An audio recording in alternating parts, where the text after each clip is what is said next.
faut absolument y aller avec la stratégie des petits pas. Il faut y aller avec une stratégie qui vous permet de valider puis de prendre confiance dans le marché.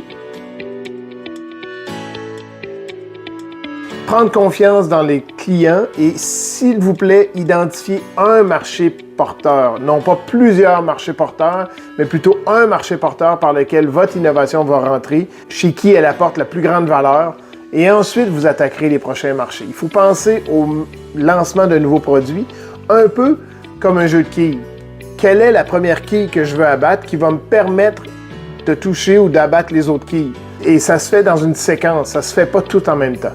Surtout pour une start-up, surtout pour une petite PME qui est en démarrage. Alors, en prenant ça en considération, quel est votre roadmap produit ou votre roadmap technologie, votre cartographie de produits ou de technologie? Comment vous attaquez le marché? Par quel point d'entrée on attaque le marché?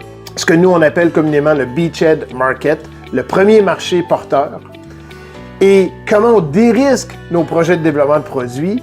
Bien là, on commence à avoir une formule gagnante pour arriver auprès d'un investisseur et avoir une stratégie pertinente. Et pas juste d'arriver avec un fourre-tout qui fait qu'on a une super technologie dans un super marché, puis on pense qu'on va révolutionner, mais ça nous prend beaucoup, beaucoup d'argent et on met beaucoup, beaucoup d'argent à risque pour un coup de circuit.